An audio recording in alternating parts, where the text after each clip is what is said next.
Hello everybody, welcome. So we are in our fourth module of engineering mechanics. Okay, we have seen in our first class what we are going to learn in our fourth module.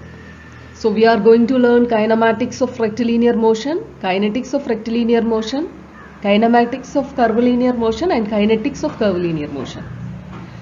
So we have already studied the first two parts, that is kinematics of rectilinear motion and kinetics of rectilinear motion. So we saw the equations of motions, then using D'Alembert's principle how to analyze and solve a problem. Then what about the work energy principle and impulse momentum principle? We saw these things. So now we are moving on to our third part, that is kinematics of curvilinear motion. So we know kinematics is the analysis of or the dynamics of the particles, analyzing the particles in motion without considering the forces causing the motion, that is kinematics. And we are going to study what is the kinematics of curvilinear motion when a body is moving on a curved path. Okay, so looking into our syllabus, we have already completed up to this. Up to this we have completed. So now we are going to learn curvilinear translations or curvilinear motions. So their equations of kinematics and projectile motion, a review. So this is what we are going to see today. So we are not going deep into the derivations, just review of the equations of kinematics and projectile motion.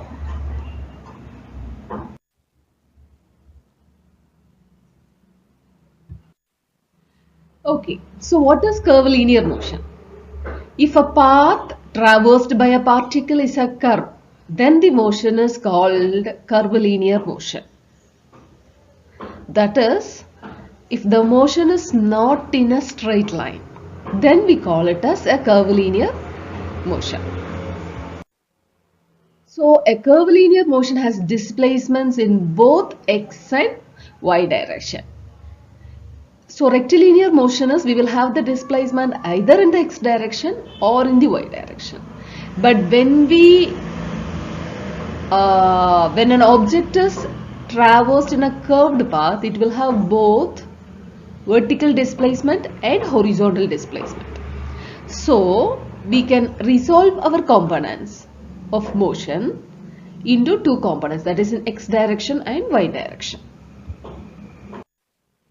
So example of this is projectile motion, which we will see later. Now, the path of the curvilinear motion can be described in, that is when an object is taking a curved path, that can be the path traveled by the object can be defined in three coordinates. First coordinate is the rectangular or Cartesian coordinate. The second coordinate is normal and tangential coordinates. And the third coordinate is polar coordinate.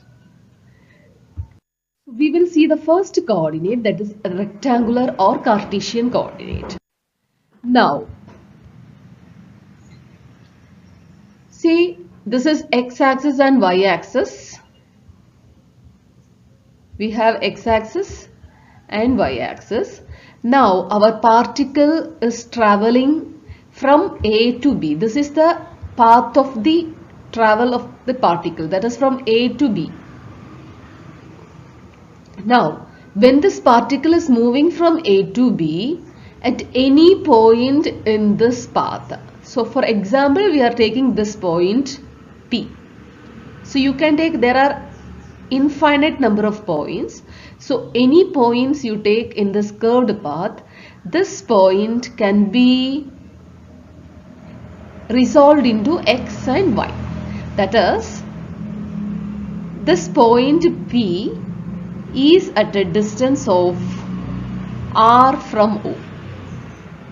In xy plane, the point P is at a distance r from the fixed reference O. So when we resolve this, the distance of travel of this particle in x direction is rx, and the distance of travel of this particle in y direction is ry. So we can write the position vector of this distance traveled by the particle from the reference axis. R is equal to Rx into I vector plus Ry into J vector. Rx is distance in the x direction and Ry is distance in the y direction. And I and J are the unit vectors along the x and y direction. So the velocity, we know velocity is the differentiation of distance with respect to time. So we get the velocity as differentiation of the distance with respect to in x direction and differentiation of the distance in y direction. That is drx by dt into I vector plus dry by dt into j vector. Now these are the velocity components. Vx and Vy are called the velocity components in rectangular or Cartesian coordinates. See, the components are drx by dt and the velocity component in y direction is dry into dry by dt. So our resultant velocity, after finding the components, the resultant velocity is equal to square root of Vx square plus Vy square. Similarly, we can find the acceleration also. So same way, position vector is the same. So we know acceleration is the differentiation of velocity. That is, we are differentiating the distance twice, 2 times the distance is differentiated. So acceleration is equal to d square rx by dt into I vector plus d square ry by dt into j vector. 2 times differentiation with respect to x-axis and 2 times differentiation with respect to y-axis, differentiation of distance. And the acceleration components are ax, component of acceleration in x direction is d square rx by dt and in y direction is d square ry by dt. And the resultant acceleration is square root of ax square plus ay square. So first coordinate is over, that is rectangular or Cartesian coordinate. I am not giving you the detailed derivation, that is not needed for us. What is said in our syllabus is the review. So we will just review the equations of motion of kinematics of curvilinear motion. So second way of representing the curvilinear motion is normal coordinate, normal and tangential coordinate. You take any point on the curved path that can be resolved into in tangential direction and normal direction. That is why we call it as tangential and normal coordinates. And these normal and tangential coordinates are normal to each other, are 90 degrees. So we will see that. So this is this A, the object, the particle is moving from A to B in a curved path. So this is the path of the motion of the particle and it is moving from A to B. And when it is moving at any point on the curved path, for example, we are taking the point as P. We have taken the point P. So at any point, you can take any point on the curved path, the distance or the point can be resolved into normal and tangential ordinates. So normal and tangential ordinates are always perpendicular to each other. So you can see at this point it is resolved into normal and tangential ordinate. At this point it is resolved into normal and tangential ordinate. So any point in the curved path in a curvilinear motion can be resolved into tangential and normal ordinates. So AB is the curved path along which the particle is moving. At any instant, tangential coordinate is along the tangent to the curve. So first of all, you mark the tangential coordinate. So that is always tangent to the curve, and at a point, and the normal coordinate is along perpendicular to the tangent. So first we will draw the tangent along the tangent to the curve, then mark the normal ordinate perpendicular to the tangent. So the resultant velocity is equal to square root of Vn square plus Vt square. Vn is the normal component, velocity component, and Vt is the tangential velocity component.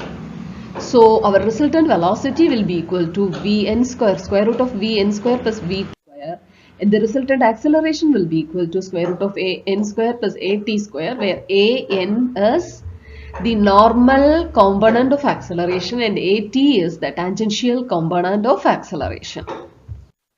Now the third ordinate is the polar coordinate. So now, see, first two ordinates, that is first the rectangular ordinate, we resolved our points, our position with respect to x and y axis. Normal and tangential ordinates we resolved into normal direction and tangential direction. Now polar coordinate is used when the motion is controlled by a radial distance from a fixed pole and displacement from a fixed reference. So you will have a fixed reference point for displacement and there will be an angle. So we will see that the radial distance and the displacement. So now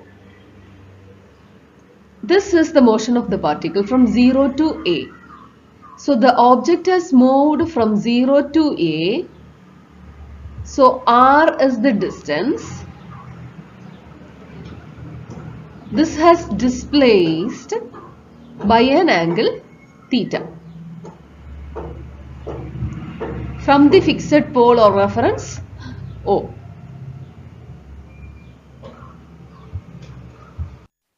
So A is the object moved by the radial distance r from the fixed pole O and by an angular displacement theta from the fixed reference OX. So theta is taken from the reference OX. This theta is called angular displacement and r is called radial distance. R is called the radial distance and theta is called the angular displacement. So if this is the case, ER and E theta are unit vectors along R and theta. So you can see here the unit vectors ER is along the displacement R and E theta is along the angular displacement with respect to theta. So the position vector is taken as R vector is equal to R into ER, R dot ER. So velocity is, we know velocity is the differentiation of displacement with respect to time. So dr dot means dr by dt. We differentiate it, we will get R into ER dot plus R dot into ER. See, ER dot means this is differentiated with respect to t.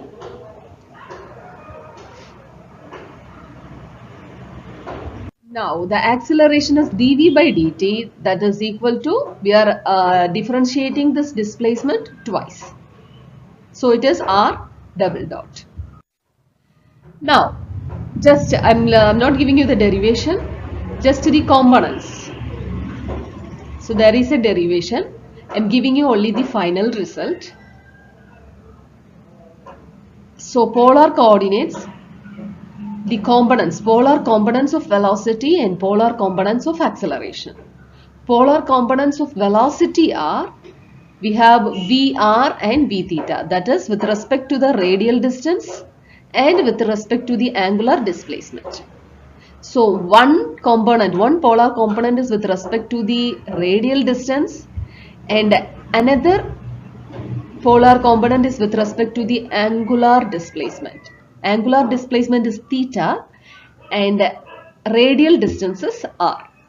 So the polar component of velocity with respect to the radial component, radial distance Vr is r dot, and with respect to the angular displacement is r into theta dot.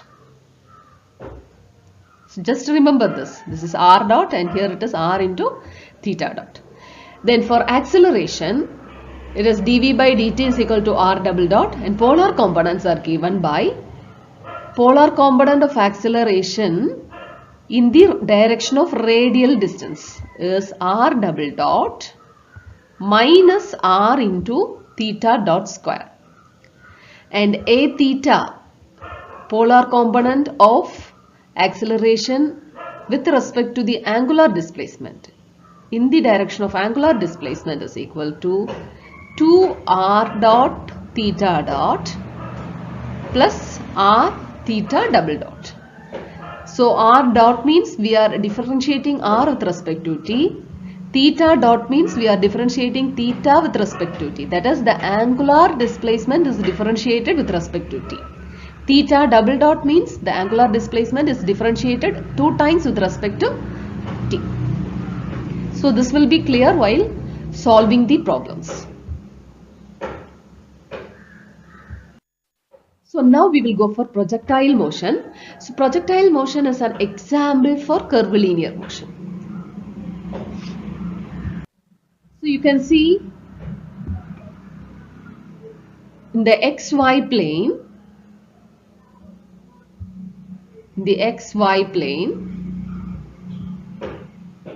an object is projected. An object is projected from this point in this direction.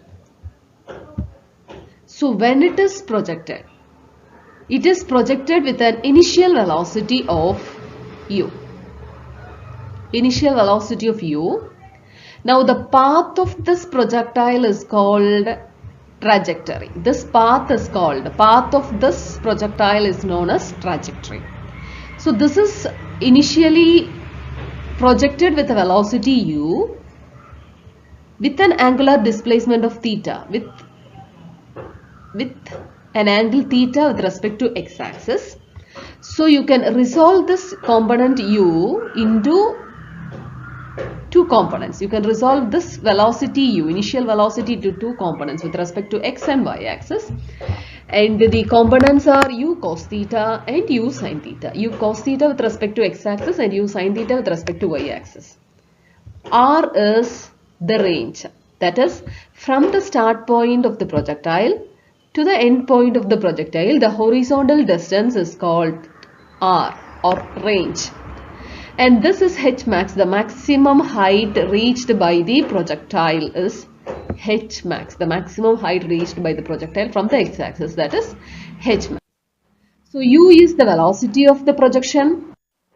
Theta is the angle of projection.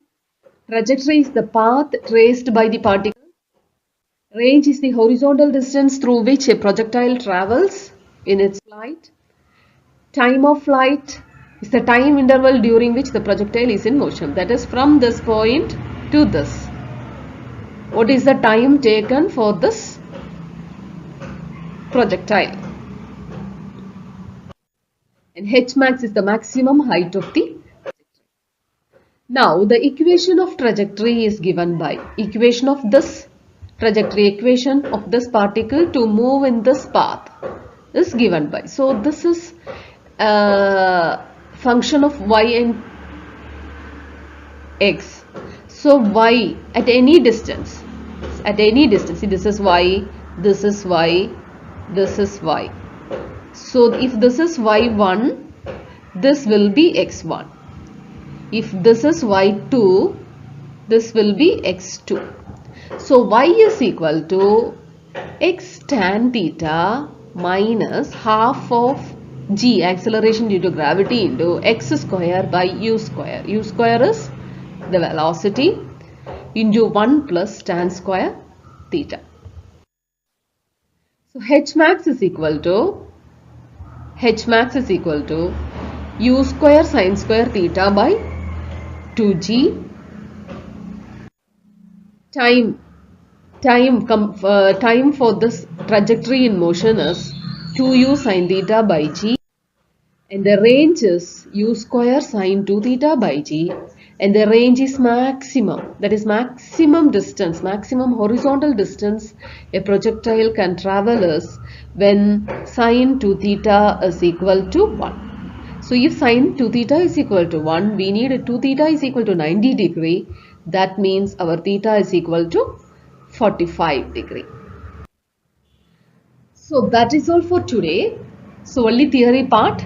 So next class we will solve the problems. Hope you understood. See, in our syllabus it has given us the review of the equations. So we have not gone deep into the derivations. Just you should know how the equations are. What are the different components? What are the different variables? How the path, the curvilinear path or the curvilinear motion is defined, how to represent it in rectangular coordinate, tangential and normal coordinate, and polar coordinate, and the projectile motion. What are the different components in a projectile motion? Then the equation of projectile motion, equation for the height h max, the range, and the time required for the trajectory. So with this we will stop today. The next class we will solve the problems based on this concept. Thank you.